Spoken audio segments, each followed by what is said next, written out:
오늘 저희에게 주신 하나님의 말씀은 누가복음 4장 16절에서 21절 말씀입니다. 신약성경 94면에 있습니다.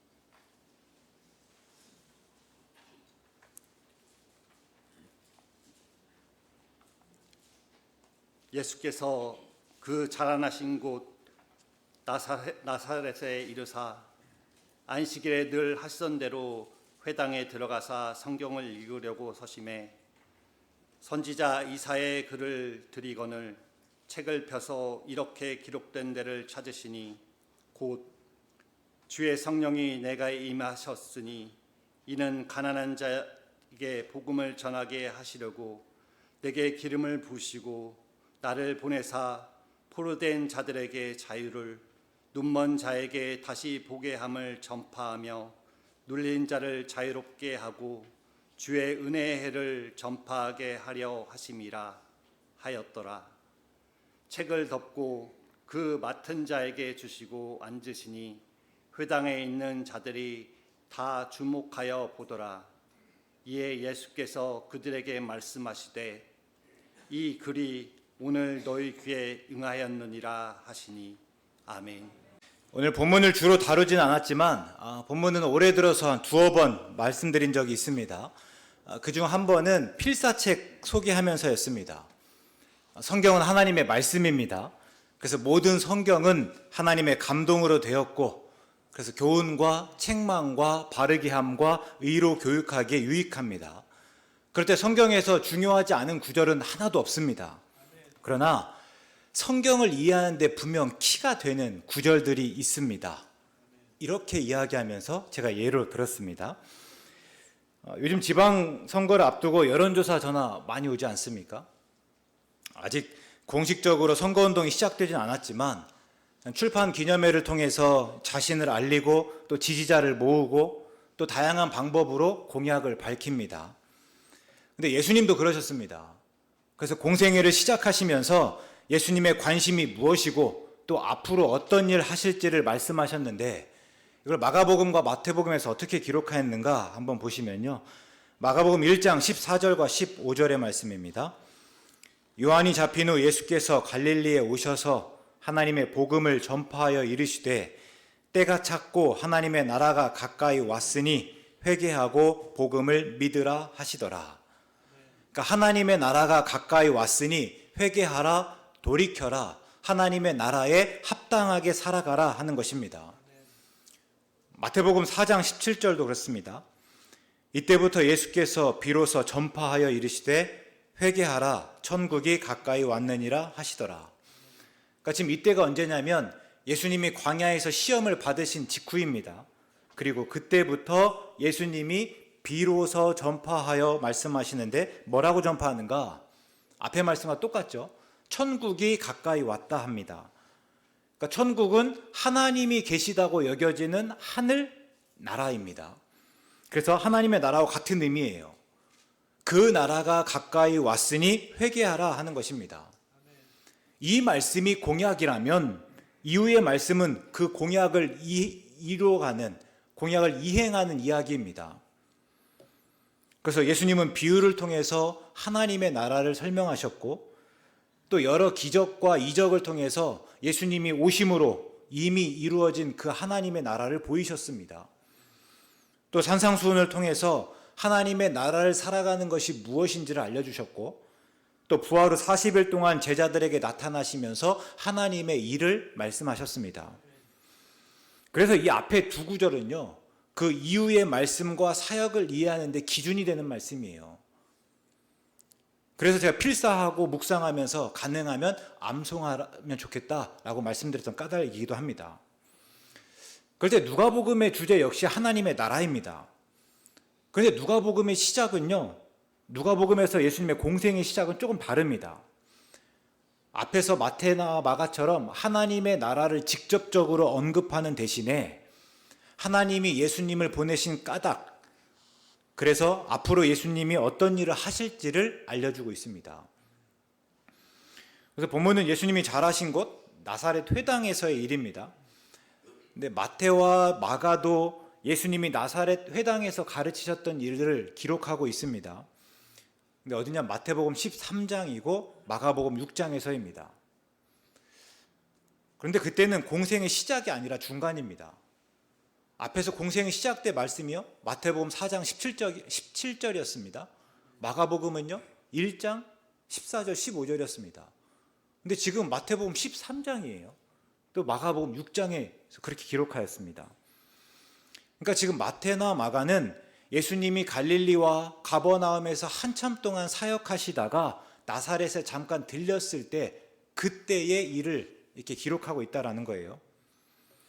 물론 누가복음 역시 이때가 공생의 시작은 아니었던 듯합니다. 그래서 본문 이후의 말씀을 보면, 본문 이후의 사람들의 반응을 보면 예수님이 이미 가버나움에서 하셨던 일들을 잘 알고 있습니다. 그러니까 예수님이 이미 사역을 시작했다라고 우리가 생각할 수 있겠죠. 그런데도 누가는요, 이 가버나움에서의 사역보다 지금 본문의 일을 먼저 말하고 앞에 두고 있습니다. 분명 의도가 있겠죠. 그러니까 마치 본문의 일이 예수님이 공생을 시작하면서 가장 먼저 있었던 일인 것처럼 이야기한다라는 거예요. 그럼 왜 그러는가? 예수님이 누구신지를 분명히 알려주고 방금 이야기한 대로 예수님의 사명이 무엇인지, 예수님이 어떤 일 하실지를 알리기 위해서입니다. 그래서 예수님이 메시아로서의 사명과 예수님이 해야 할 일을 스스로 어떻게 이해하고 계신지를 분명히 밝히기 위해서다라는 거예요. 먼저 예수님은 선지자 이사야가 예언한 말씀을 그대로 이루신 분입니다. 그래서 21절에 보시면 이에 예수께서 그들에게 말씀하시되 이 글이 오늘 너희 귀에 응하였느니라. 예수님은 어떤 분이십니까? 구약의 예언을 그대로 이루시는 분입니다. 그러면 그 말씀의 내용이 무엇인가? 예수님이 이사야 61장 1절 이하의 말씀을 낭독하셨는데요. 먼저 구약에서 이 기름 부음을 받는 사람들은요, 세 부류 사람들입니다. 왕, 제사장, 그리고 예언자입니다.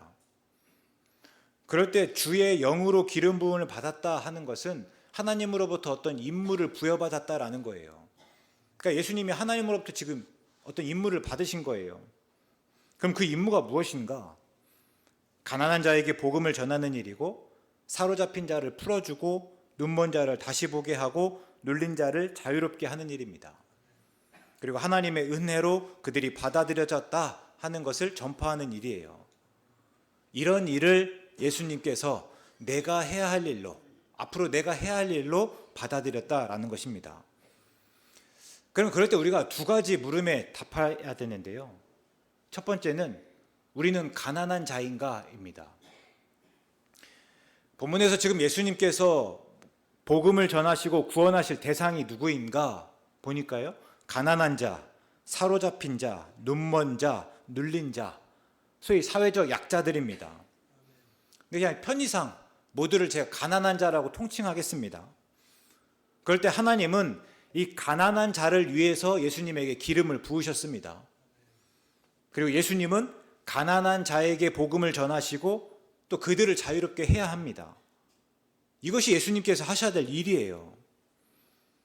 구약에서 하나님이 고아의 아버지, 과부의 재판장을 자처하시고 또 가난한 자를 보살피는 자에게 복을 주시겠다 약속하셨던 것처럼 본문에서 예수님은 철저하게 가난한 자를 위하십니다. 그리고 예수님이 이런 경향은 누가복음 6장에서 더욱 분명하게 나타나죠. 예수님이 가난한 자에게 복이 있다 말씀하십니다. 하나님의 나라가 너희 것이다 선포하시죠. 반면에 부유한 자에게는요, 부자들에게는 화를 선포하십니다.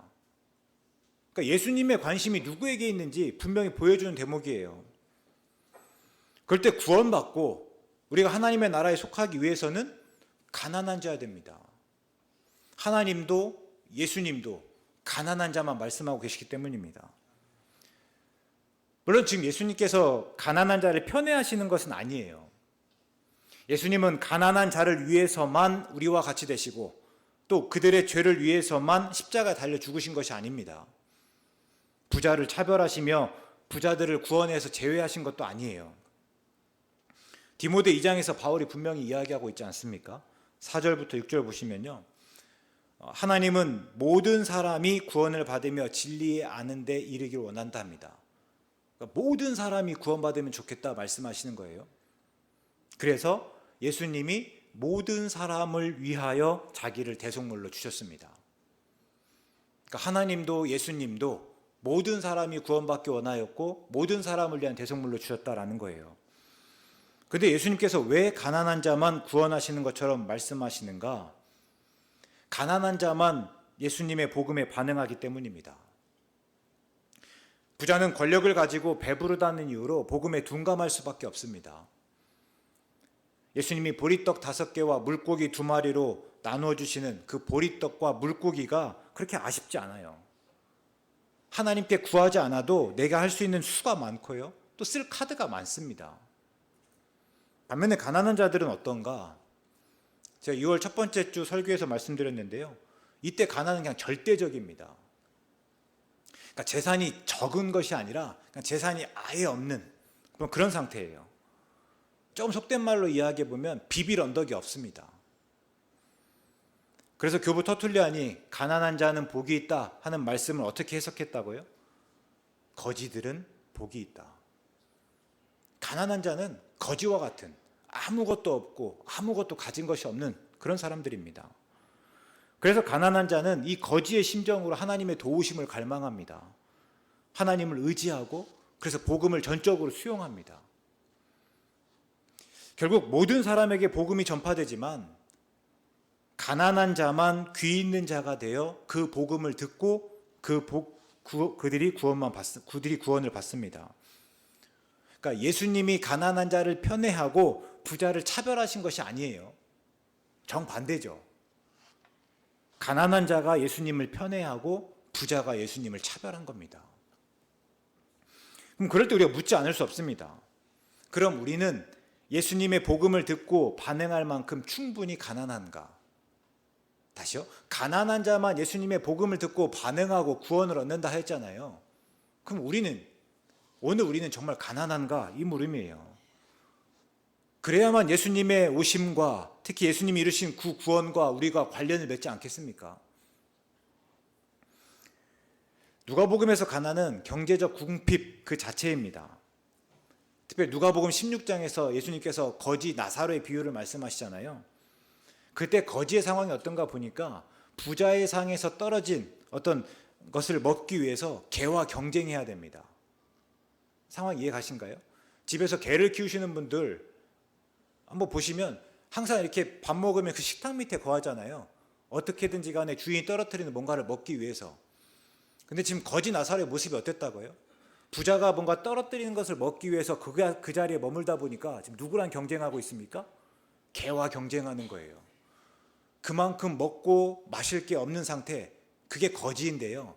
그 거지라는 말을 쓸 때에 가난이라는 말과 똑같이 사용하였습니다. 사회적 지위가 낮아서 아무도 주목하지 않습니다. 아무도 초대하지 않아요. 그럼 그럴 때 예수님이 말씀하신 가난의 기준은 무엇일까? 그리고 그 기준을 오늘 우리에게 그대로 적용할 수 있을까?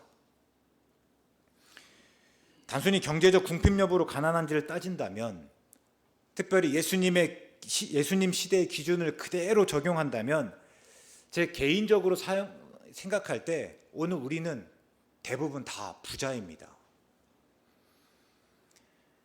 아무것도 없는 거 아니잖아요. 있습니다. 다만 다른 사람보다 적을 뿐이죠. 그래서 어쩌면 우리는 낙타가 바늘길로 들어가는 것이 부자가 하나님의 나라로 들어가는 것보다 쉽다 하시는 이 예수님의 말씀을 조금 더 진지하게 여겨야 할지 모르겠습니다. 그럴 때 제가 충분히 가난한가를 묻는가는요, 가난의 기준을 조금 바꿔보자는 거예요. 가난의 기준을 조금 넓혀보자. 흔한 말로는 물질적 가난이 아니라 영적 가난입니다. 그래서 가난을 하나님을 철저히 의존하며 하나님의 은혜 아니면 살 수 없다라는 고백으로 여겨보는 거예요. 이게 마태는 그렇게 표현했거든요. 그래서 누가는 가난한 자는 복이 있다라고 했을 때 마태가 어떻게 했습니까? 심령이 가난한 자는 복이 있다 하지 않습니까? 좀 마태의 표현대로 한번 사용해 보자는 거예요. 스스로 죄인으로 여기며 나에 대해서 절망하고 내 힘과 노력, 내 의와 공로를 의지하지 않고 오직 은혜만 구하는가? 한번 묻자는 것입니다.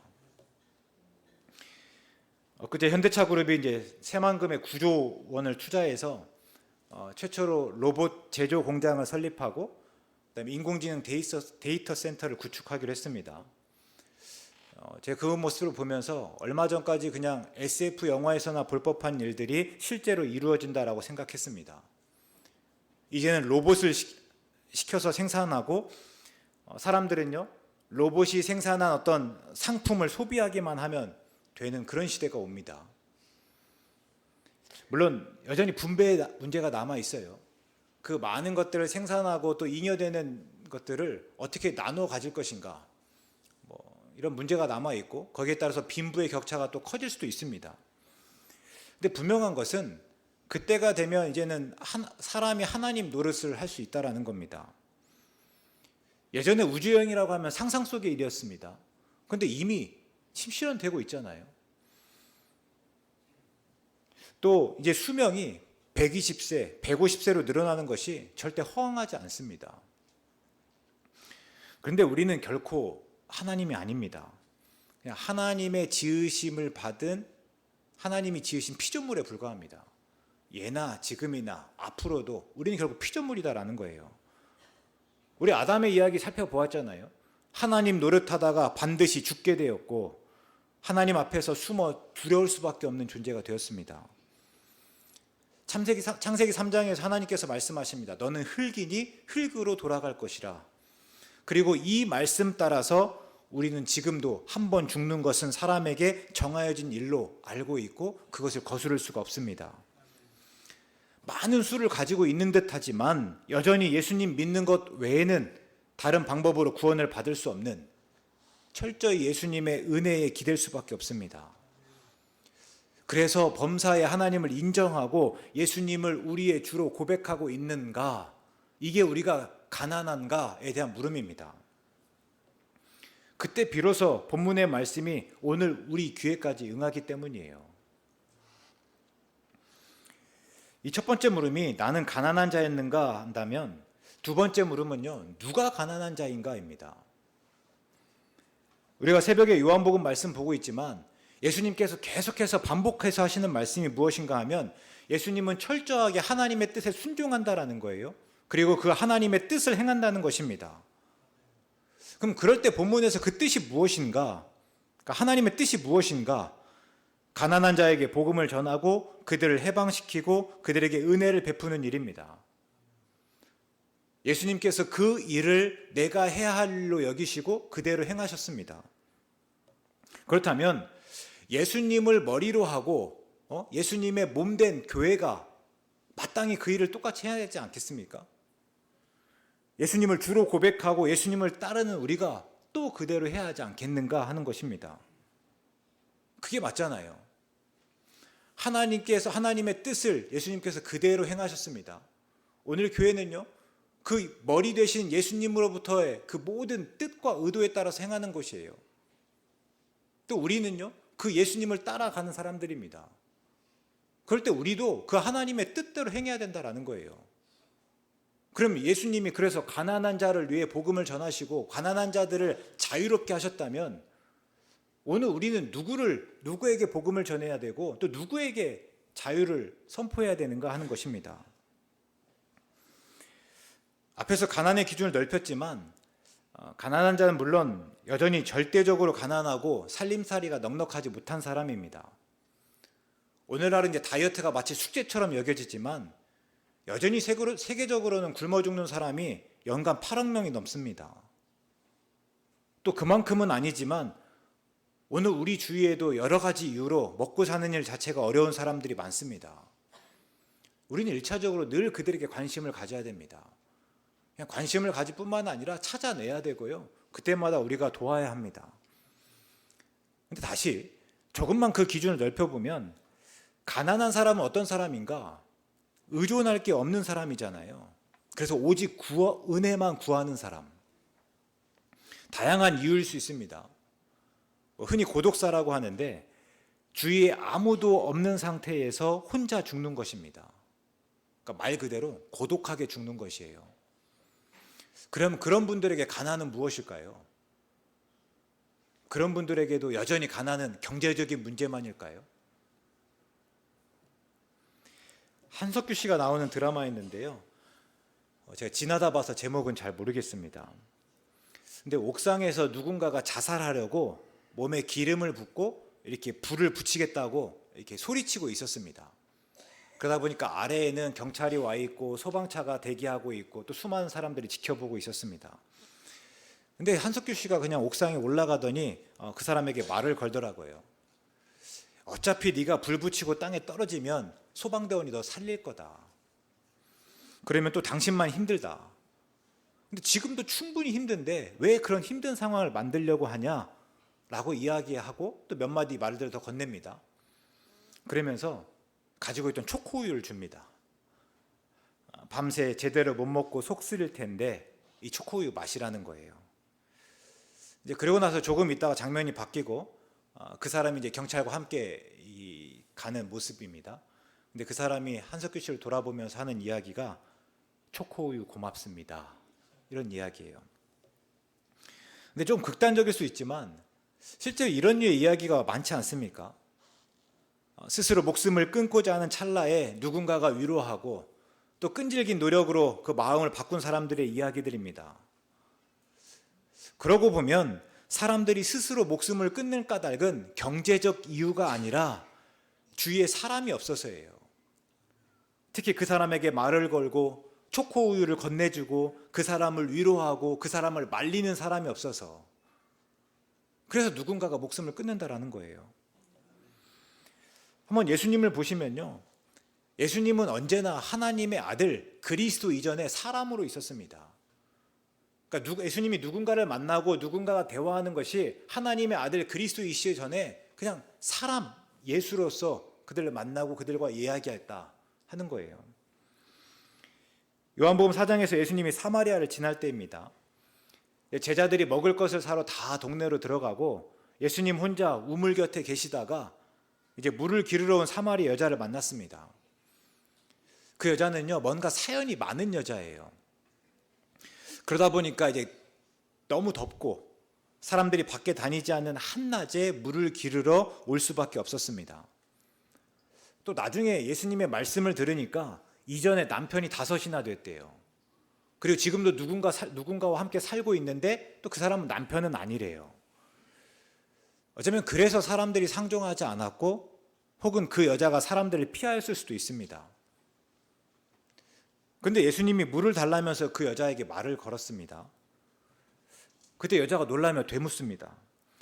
당신은 유대인으로서 어찌하여 사마리아 여자인 나에게 물을 달라고 하십니까? 그리고 요한이 이렇게 덧붙여요. 이는 유대인이 사마리아인과 상종하지 아니함이로라. 그럼 그럴 때 예수님은 어떠신 거예요? 유대인이라서 사마리아인과 상종하지 않는데 예수님은 지금 상종하시는 거예요. 어쩌면 예수님은 사연이 많은 이유로 다른 사람이 상종하지 않는 여자를 상종하는 것이에요. 엘리야가 사르밧 과부에게 그랬던 것처럼 예수님이 지금 그 여자의 먹고 사는 문제를 해결해 준 것이 아닙니다. 뭐 여자의 병을 고쳐주었거나 여자 아들을 살려준 것도 아니에요. 예수님은 다만 여자에게 말을 걸었습니다. 그리고 몇 마디 그 말들을 주고받았어요.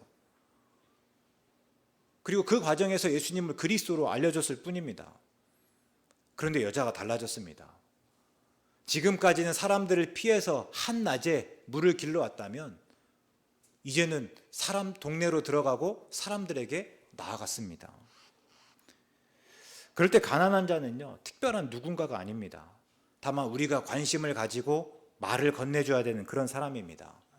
여러 가지 이유로, 다양한 사연으로, 또 외롭고 다른 사람과 어울리지 못하는 사람이고 우리의 도움이 필요한 모든 사람입니다. 이게 예수님께서 말씀하신 이웃이기도 합니다. 어떤 율법교사가 예수님에게 이웃이 누구인지를 묻습니다. 그때 예수님께서 착한 사마리아인의 비유를 말씀하시죠. 그리고 나서 이제 어떻게 물으시는가? 강도 만난 사람을 그냥 지나친 제사장과 레위인, 그리고 그 사람을 도와준 사마리아 사람 중에서 그 중에서 누가 강도 만난 자의 이웃이 되겠느냐 이렇게 묻습니다. 그러니까 이 물음을 한번 잘 보시면요, 율법교사는 누가 우리의 이웃인지를 물었다면 예수님은 우리가 누구의 이웃이어야 되는가를 묻습니다. 그때 율법교사 대답했죠. 자비를 베푼 자입니다. 그러니까 누가 이웃인지를 알아서 그 사람에게 자비를 베푸는 것이 아니라 우리의 도움이 필요하고 우리가 자비를 베푸는 사람이 다름 아니라 우리의 이웃이다 하시는 말씀이에요. 그래서 우리에게 가난한 자는 옆에 있고 우리가 말을 걸고 또 말을 듣고 용기를 북돋아주고 위로하고 격려하고 또 부탁을 들어주고 때로 지지하고 그러나 때로 뜯어말리는 모든 사람입니다. 왜? 어떻게 이렇게 말할 수 있는가? 우리는 다 말 못할 사연 하나씩은 가지고 있기 때문입니다. 우리가 다 외롭기 때문이에요. 우리는 하나님을 의지하여 살 수밖에 없을 뿐만 아니라 또 다른 사람이 절대적으로 필요한 그런 가난한 자이기 때문입니다. 우리가 가족도 한번 생각해 보시죠. 다 가난한 자예요. 단순히 가족을 위해서 내가 돈을 벌고 또 내가 밥을 차려줘야만 누군가가 먹기 때문이 아닙니다. 제가 살다 보니까요, 다른 사람에게 할 수 없고 딱 아내에게만 할 수 있는 이야기가 있습니다. 근데 아내 역시 마찬가지일 거예요. 주위에 여러 사람이 있지만 딱 남편에게만 할 수 있는 이야기가 있습니다. 그럴 때 남편은 아내에게 또 아내는 남편에게 서로 의존하지 않습니까? 그래서 서로가 가난한 자예요.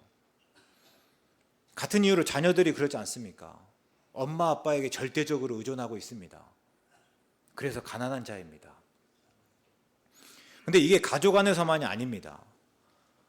사람들은 그게 누구든지 딱 그 사람에게만, 딱 우리에게만 할 수 있는 이야기를 가지고 있습니다.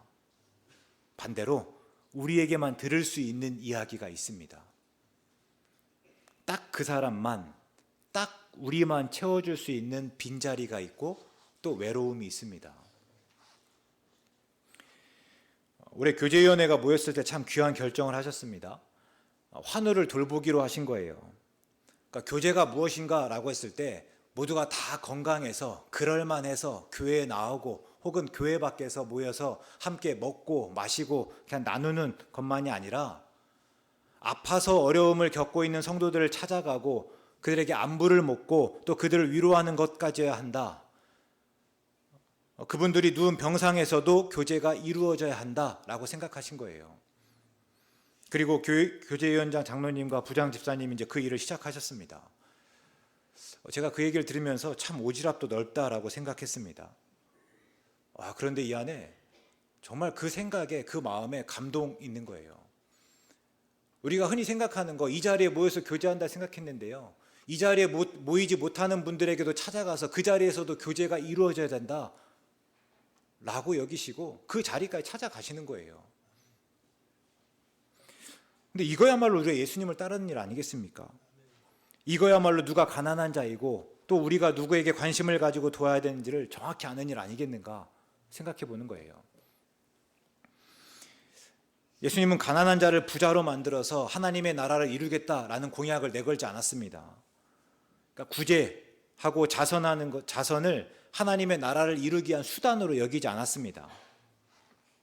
다만 가난한 자들과 함께하며 또 그들에게 말을 걸고 그들의 마음을 헤아리고 그들의 필요를 채워주었습니다. 그러고 나서 복음을 전파하신 것이 아니라 그냥 그 자체가 복음이었습니다.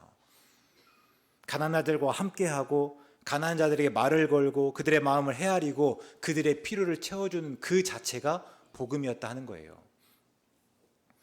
오늘 우리 역시 그럴 수 있길 바랍니다. 오늘 우리와 함께 하신 분들에게 복음이 되시길 바랍니다. 쉽지 않으실 거예요. 말을 건네려고 하니까 귀찮고 불편하고 때론 용기가 필요합니다. 또 누군가의 말을 듣고 있자니 또 힘들 수 있습니다. 지루할 수도 있고요. 또 누군가를 돕자니 내 것을 포기해야 합니다. 그러나 그것이 예수님을 그대로 담고 예수님을 드러내는 선교적 삶 아니겠는가?